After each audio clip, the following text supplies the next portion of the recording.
Welcome aboard the Sim Hangar. My name's Mark. Thanks very much for watching, and let's get started.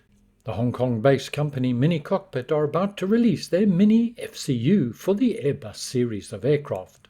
If you're not up to speed and would like a bit more background information, check out my previous videos, link in the notes below. The imminent release of this product was made possible by a very successful and well oversubscribed Kickstarter program. According to the developers, this is an 80% scale replica of the real thing, of the FCU found in the 2023 version of the A320neo. And as promised and bang on time, here it is. The unit is very light, plastic front fascia with metal housing. It has 100 by 100 VISA mount holes for mounting on something like a monitor arm, and plastic suction pads which also can be easily removed. On both the left and right hand side there are expansion ports. This is because this is the first of 3 units planned to completely eliminate the use of the mouse for the Airbus front panel. Already under development is a mini EFIS and mini ECAM. It's quite a small unit, so it'll fit comfortably on your desktop or your sim rig or just about anywhere. As you'd expect for an Airbus, it features the push and pull actions and has been designed with X-Plane and Microsoft Flight Simulator in mind. Later on in this video, I'm going to be demoing it in the fly-by-wire A320. With the unit, you only require one cable, standard USB one end, and the other end, which I thought was USB-C, is not. It seems to be some form of bespoke fitting. And my big gripe here and disappointment, the cable is only 0.5 meter long. For many users, it's too short. And this means you're going to have an extension cable to reach your PC or powered hub. The FCU has a very nice demo mode. You don't have to be connected to SIM just to power. Hold down the speed button, then power the unit on, and demo mode is activated, allowing you to test various functions and features. Really nice feature. I've just turned the volume up here, so please excuse the background noise, but a lovely sound and tactile feedback from all the knobs, buttons, and I can only assume this is the case in the real A320. Amazing attention to detail here. If you power the unit on without pressing the speed or Mac button, the standard display will come up to indicate all the LEDs are showing and lights are functioning. Setup is a breeze. You need to download from their site the data link software, selecting either the X-Plane or Microsoft Flight Simulator version. For the Microsoft product, this installs a small app which you need to run before starting your sim, as this effectively is your configurator. For X-Plane, you don't have to worry about that, as the install puts it into the plugins automatically. Once you've got the app running, there's no need to do any form of configuration or setup within Microsoft Flight Simulator. It's simply plug and go. I haven't been able to test it with all versions of the A320 currently available, but it should work with most, although miniCockpit say there's a limitation with regards to the Phoenix A320. This is apparently due to some licensing issues regarding third-party products connecting to their product. It does work, but there's no LCD display on the unit. In terms of external configuration, I'm not up to speed, but I have had comms from Spatnext to say they're working on the miniFCU. If you're interested in something like this, keep your eye on Spatnext. They should be providing an update shortly. If you're looking to get your hands on one of these unique units, and you supported and placed a pre-order with the initial Kickstarter, and I'm aware from some of my subscribers they've already had notice of shipment, but officially as indicated above, they'll start shipping the pre-orders on the week commencing 27 November. The initial launch was sold out. According to this document from miniCockpit, the second wave of pre-orders will open on or around 15th of December, with a delivery date subject to confirmation of March 2024. In terms of pricing, please refer directly to their website for the latest information on pricing. As with all electronic components, well, it's subject to change.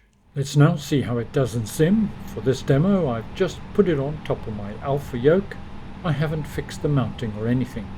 As you can see, the response is very quick. It's almost instant.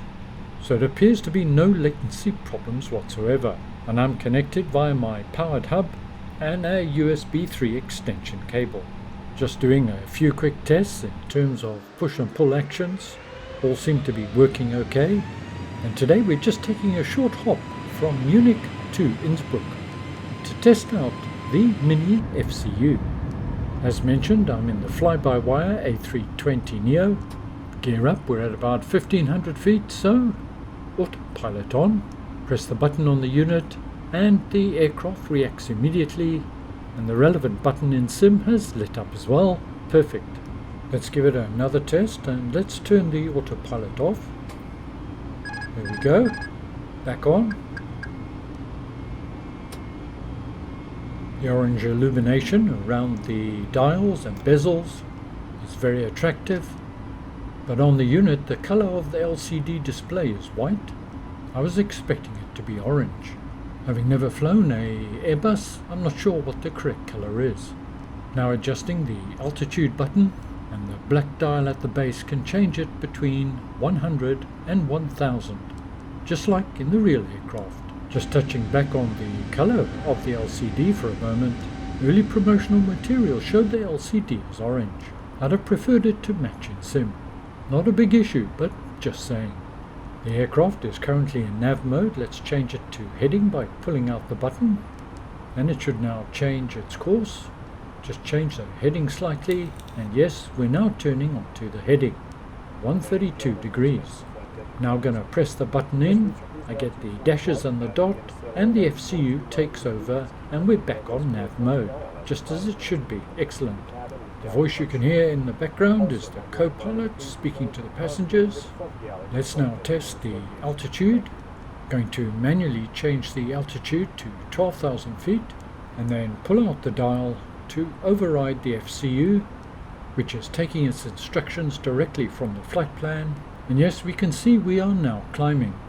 Now press the vertical speed dial in, and this should now level us off, which is exactly what's happening, so that's all working fine. Pressed in the altitude button, and the computer will resume control of the climb to 12,000 feet. We can, of course, through the FCU, take control of the airspeed. We're currently at cruise at 290 knots. Let's turn that down to 270. And on the PFD we should see the speed starting to decrease via the auto throttle, and that's exactly what's happening.